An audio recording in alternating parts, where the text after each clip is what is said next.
Hello students, आज के इस लेक्चर में हम चैप्टर नंबर 5 की एक्सरसाइज सॉल्व करने वाले हैं। तो इसका एक्सप्लेनेशन स्टार्ट करने से पहले मैं आपसे रिक्वेस्ट करूंगी कि अगर अभी तक आपने चैनल को सब्सक्राइब नहीं किया तो चैनल को सब्सक्राइब कीजिए एंड चैनल लिंक अपने फ्रेंड्स के साथ शेयर करना नहीं भूलना है। डियर स्टूडेंट्स, ये जो मैं आपको अभी एमसीक्यूज वगैरह करवा रही हूँ, ये आपको एबीपीटी टेस्ट के लिए बहुत काम आने वाले हैं। जो 20 मार्क्स का आपका इंटरनल एग्जाम होने वाला है उसमें काफी यूजफुल है। उसी के साथ आपके बोर्ड पेपर में भी है ना, ये ऑब्जेक्टिव्स जब आएंगे तो वहां पर आपको बहुत हेल्प होने वाली है। 20 मार्क्स के ऑब्जेक्टिव्स, तो टोटल आपको 40 मार्क्स के ऑब्जेक्टिव है यहाँ पर। तो आपको है ना उसी के अकॉर्डिंगली आपको अपने स्टडीज प्रिपेयर करके रखने हैं, आपको लेसन। तो अभी मैंने जैसे कि कभी भी है ना बोर्ड के यहाँ से टाइम टेबल आ सकता है कि आप लोगों का एबीपीटी टेस्ट के लिए कि भी आप लोगों का टेस्ट लेना है करके कॉलेजेस में। तो इसीलिए मैंने अभी ये आपको देना स्टार्ट कर दिया है। ऑब्जेक्टिव 15 मार्क्स का जो आपका ऑब्जेक्टिव है उसके लिए ये मैंने आपका 20 मार्क्स का आपका एबीपीटी टेस्ट के लिए तो ये स्टार्ट कर दिया है। तो यहाँ पर है ना जो पहला क्वेश्चन है कि आपको सिलेक्ट करना है अप्रोप्रिएट आंसर। आपको सही उत्तर चुनकर आपको है ना ऑल्टरनेटिव्स दिए हुए ऑप्शंस दिए, उसमें से सही उत्तर चुनना है और आपको सेंटेंस वापस लिखना है। तो benefit ratio is the ratio in which, benefit ratio कौन सा रेशियो होता है? तो ये रेशियो जो है वो कंटिन्यूइंग पार्टनर्स जो होते हैं उनके लिए होता है, और ये है ना at the time of retirement और डेथ। तो एक और बात मैं आपसे कहना चाहूंगी कि ये जो चैप्टर्स है आपके एडमिशन, डेथ एंड रिटायरमेंट, ये तीनों के तीनों बहुत इंपॉर्टेंट चैप्टर्स है। आपको इस चैप्टर्स को छोड़ना नहीं है। अगर आपको अच्छे मार्क्स लाने हैं तो ये चैप्टर्स आपको थरोली करने हैं। ऑब्जेक्टिव से लेकर आपके है ना प्रॉब्लम सम को सॉल्व करने से लेकर आपको तीनों चैप्टर को थरोली करना है। तो यहाँ पर है ना जो आंसर होगा आपका benefit ratio is the ratio in which, तो ये the continuing partners benefits on retirement और डेथ ऑफ अ पार्टनर, ये आपका करेक्ट इसका ऑप्शन होगा कि जो कंटिन्यूइंग पार्टनर्स है उनको इसका बेनिफिट होता है जब वो रिटायरमेंट और डेथ के टाइम पर, जब कोई पार्टनर की रिटायरमेंट हो जाती है या डेथ हो जाती है। तो now the ratio which existing partners are benefited, existing partners को कौन सा रेशियो बेनिफिट देता है? बेनिफिट देता है तो यहाँ पर गेन रेशियो है वो एग्जिस्टिंग पार्टनर्स को बेनिफिट देता है, गेन रेशियो। और गेन रेशियो को हम बेनिफिट रेशियो भी बोलते हैं। Gain ratio is also known as benefit ratio. Now profit and loss suspense account हम बनाते हैं is shown in the balance sheet. हम बैलेंस शीट में इसको प्रेजेंट करते दिखाते हैं। तो बैलेंस शीट में कहाँ पे दिखाई देता है profit and loss suspense account? तो ये एसेट्स के यहाँ पर profit and loss suspense account दिखाई देता है। Now death is compulsory, death is compulsory क्या है? तो डेथ इज कंपल्सरी डिसोल्यूशन है या एडमिशन है या रिटायरमेंट है या वाइंडिंग अप है? तो डेथ है ना कंपल्सरी रिटायरमेंट है। डेथ को हम कंपल्सरी रिटायरमेंट भी बोलते हैं। नाउ नेक्स्ट यहाँ पर है कि द बैलेंस ऑन कैपिटल, जो कैपिटल पे जो बैलेंस है, the balance on capital account of partners, partners के कैपिटल अकाउंट का जो बैलेंस होता है ऑन हिज डेथ, उसके डेथ पर इज ट्रांसफर टू। तो वो कहाँ पर ट्रांसफर होता है? तो आपको याद रखना है उसके रिलेटिव पार्टनर्स कैपिटल या पार्टनर्स लोन नहीं, आपको ध्यान में रखना है डेथ के टाइम पर जो उसका बैलेंस है वो लीगल हेज लोन अकाउंट में जाता है या एग्जीक्यूटर्स लोन अकाउंट में जाता है। हमको लीगल हेज लोन या एग्जीक्यूटर्स लोन कर हमको ये दिखाना होता है। नाउ नेक्स्ट क्वेश्चन है यहाँ पर राइट अ वर्ड, टर्म या phrase which can substitute each of the following statement. तो कौन से each of the following statements के बदले में हम क्या सब्सटीट्यूट कर सकते हैं? तो यहाँ पर excess of credit side over debit side, credit side more होना डेबिट साइड का से ज्यादा होना, मतलब क्रेडिट का जो टोटल अमाउंट है वो डेबिट के टोटल से ज्यादा होना profit and loss adjustment account में। वो क्या आपको इंडिकेशन देता है, क्या रिफ्लेक्ट करता है? तो इसका मतलब होता है प्रॉफिट ऑन रीवैल्यूएशन अकाउंट, उसको हम प्रॉफिट ऑन रीवैल्यूएशन अकाउंट बोलते हैं। नाउ नेक्स्ट आपको यहाँ पर ध्यान में रखना है कि a person who represents the deceased partner, a person who represents the deceased partner on death of a partner, partner के डेथ पे, तो दैट इज नॉमिनी और legal heir, that is nominee और लीगल हेयर। तो deceased partner के death पे कौन से पर्सन मतलब deceased partner on death of a partner कौन रिप्रेजेंट, किसको पेमेंट रिसीव होता है? तो नॉमिनी और लीगल हेयर को। Now accumulated past profit kept in the form of reserve, in the form of reserve जो एक्यूमुलेटेड पास्ट प्रॉफिट्स होता है तो वो कहाँ पर जाता है? तो वो जनरल रिजर्व फंड में वो दिखाई देता है। Now the partner who died, जो पार्टनर एक्सपायर हो जाता है, जिसकी डेथ हो जाती है, तो उसे हम डिसीज्ड पार्टनर बोलते हैं। And the proportion in which the continuing partner, कौन से प्रोपोर्शन में जो कंटिन्यूइंग पार्टनर से उनको बेनिफिट रिसीव होता है due to death of a partner, partner की डेथ हो गई है तो कौन से रेशियो में, तो that is that proportion, that ratio is gain ratio, जिसे हम बेनिफिट रेशियो भी बोलते हैं, gain ratio, benefit ratio. Now question number C, state whether the following statements are true और फॉल्स विथ रीजंस। तो यहाँ पर सबसे पहला जो सेंटेंस दिया है कि अ डिजीज्ड पार्टनर, जो डिजीज पार्टनर है वो is not entitled to goodwill of the firm. ऐसा क्यों भाई, उसको क्यों नहीं गुडविल मिलेगा?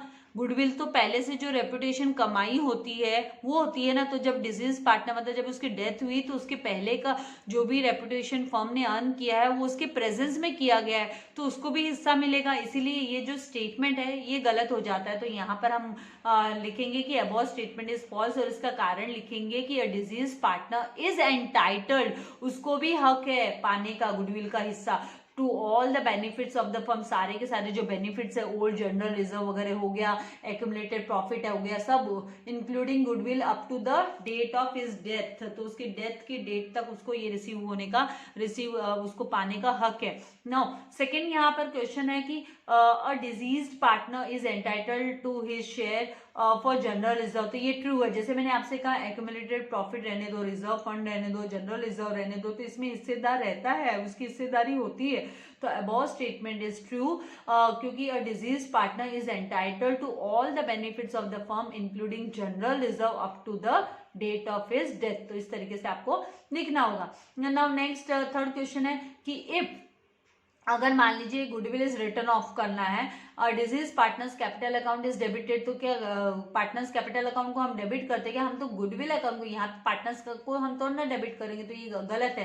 तो यहाँ पर above statement is false if goodwill is written off only the remaining partners, तो हमको डिजीज पार्टनर के कैपिटल अकाउंट को हम डेबिट नहीं करेंगे, हम है ना गुडविल अकाउंट को क्रेडिट करेंगे, एंड जो रिमेनिंग पार्टनर्स है मतलब कंटिन्यूइंग पार्टनर्स है उनके कैपिटल अकाउंट को हम डेबिट करेंगे, तो only the remaining partners capital account will be is debited. Now after the death of a partner, जब पार्टनर की डेथ हो जाती है, entire amount due to the deceased partner, जितना भी अमाउंट उसको रिसीव होना है, उसका कैपिटल रिफंड है और उसके बेनिफिट्स उसको रिसीव होने हैं, तो वो उसे उसको किसको मिलते हैं? Is paid to representative of the deceased partner, उसके रिप्रेजेंटेटिव को, उसके नॉमिनी को मिलते हैं क्या? तो हाँ, ये सही बात है, उसके नॉमिनी को, रिप्रेजेंटेटिव को, लीगल हेयर को मिलता है ये अमाउंट। तो यहाँ पर अबव स्टेटमेंट इज ट्रू, और रीजन में हम लिखेंगे कि after the death of a partner, partner की डेथ के बाद में, the capital of the disease partner, capital जो होता है डिजीज पार्टनर का, is calculated on the basis of, वो है ना हम on the basis of balance of capital,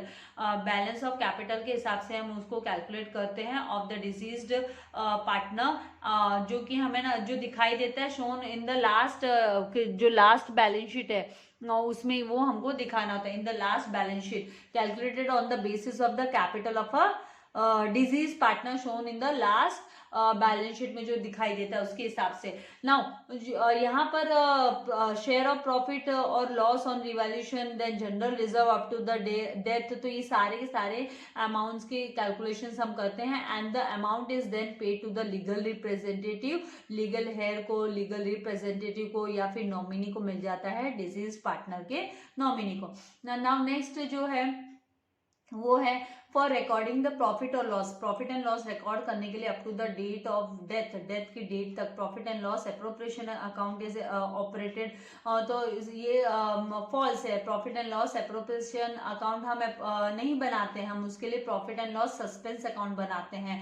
तो यहाँ पर above statement is false, profit and loss suspense account is operated, हम profit and loss suspense account operate करते हैं फॉर रिकॉर्डिंग प्रॉफिट और loss up to the date of the death of a partner, death of a partner की इसके लिए हम up to the date of death of a partner हम profit and loss suspense account बनाते हैं। Now next question है question number D, तो यहाँ पे fill in the blanks and rewrite the following sentences. तो deceased partners executor account is shown on, जो deceased partner का जो एग्जीक्यूटर्स अकाउंट होता है वो हम कहाँ पे दिखाते हैं, तो वो हमें ना लायबिलिटी साइड में है ना, liability side of balance sheet की लायबिलिटी साइड में हम दिखाते हैं। On death of a partner a ratio in which the continuing partners get more, ज्यादा से ज्यादा शेयर ऑफ प्रॉफिट मिलता है जिनको फ्यूचर में, तो उस रेशियो को हम gain ratio and benefit ratio भी बोलते हैं।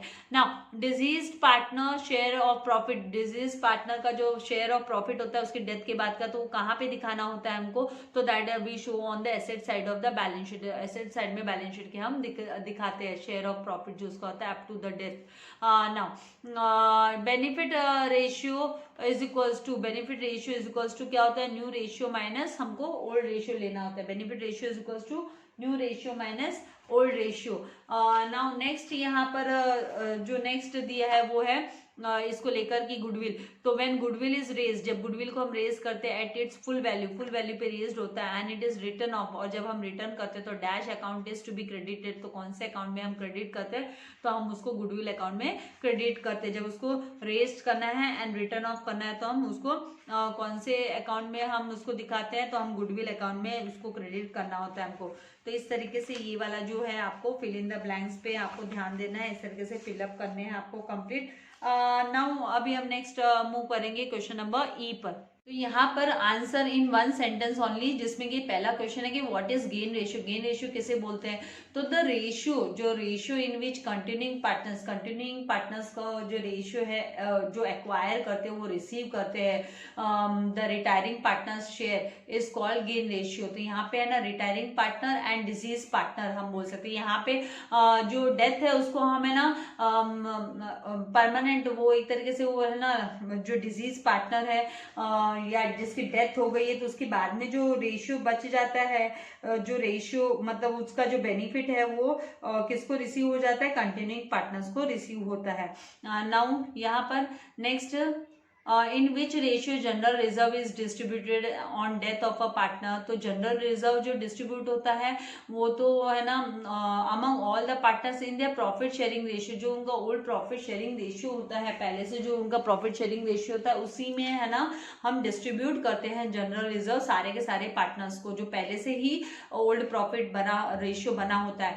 Now to whom you distribute general reserve on death of a partner, death हो जाती है जब पार्टनर की तो जनरल रिजर्व किसको डिस्ट्रीब्यूट होता है, तो on death of a partner balance in general reserve, जो भी जनरल रिजर्व का बैलेंस होता है is transfer to all partner, सारे के सारे पार्टनर्स के कैपिटल अकाउंट्स में ट्रांसफर होता है, नहीं तो करंट अकाउंट्स में ट्रांसफर होता है in their old profit sharing ratio, उनके ओल्ड प्रॉफिट शेयरिंग रेशियो में ही ये क्या करते हैं हम डिस्ट्रीब्यूट करते हैं। तो यहाँ पे भी आप है ना बेटर है कि आपको कंफ्यूजन ना हो, तो यहाँ पर भी आप है ना ओल्ड कर आप लिख सकते हैं कि भाई ओल्ड रेशियो में ये कौन से रेशियो में डिस्ट्रीब्यूट होता है, तो ओल्ड रेशियो में डिस्ट्रीब्यूट होता है, ये आपको ध्यान में रखना है।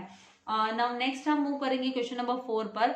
How death of a partner is compulsory retirement, ये कंपल्सरी रिटायरमेंट कैसे हो गई डेथ ऑफ अ पार्टनर, तो when one member ceases to be a partner, जब एक पार्टनर की डेथ होती है तो बाकी के जो रिमेनिंग पार्टनर्स होते हैं वो कंटिन्यू करते हैं बिजनेस को, कैरी ऑन करते हैं, कंटिन्यू बिजनेस कैरी ऑन करते हैं, इसीलिए it is called as retirement of a partner. तो जो सीज पार्टनर होता है वो नहीं, जो डिसीज मतलब जो पार्टनर की डेथ हो गई वो तो अभी कंटिन्यू नहीं आएगा ना बिजनेस में, कभी नहीं आएगा, तो कंपल्सरी रिटायरमेंट हो गई। तो ऑन अकाउंट ऑफ डेथ, तो डेथ की वजह से the partner ceases to be a partner in the firm, thus the death of a partner is compulsory retirement. Now last यहाँ पर है question number 5, to which account profit is to be transferred up to the date of his death, उसकी death की date तक का जो profit होता है वो कौन से अकाउंट में ट्रांसफर होगा उसके, तो profit up to the date of the death to be transfer to deceased partners capital account, वो डिसीज पार्टनर के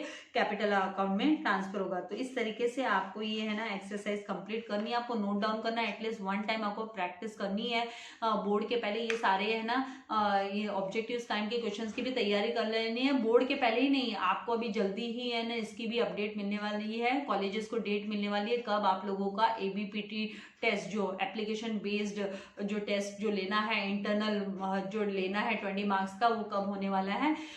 तो आपको प्रैक्टिस जारी रखनी है। जल्दी ये नए वीडियो के साथ आऊंगी आपके पास, तो आपको लाइक एंड शेयर करना भूलना नहीं है, सब्सक्राइब कर बेल आइकन बटन को प्रेस करना है ताकि आपको लेटेस्ट वीडियो के नोटिफिकेशंस मिलते रहे। Thank you very much, God bless you all dear students.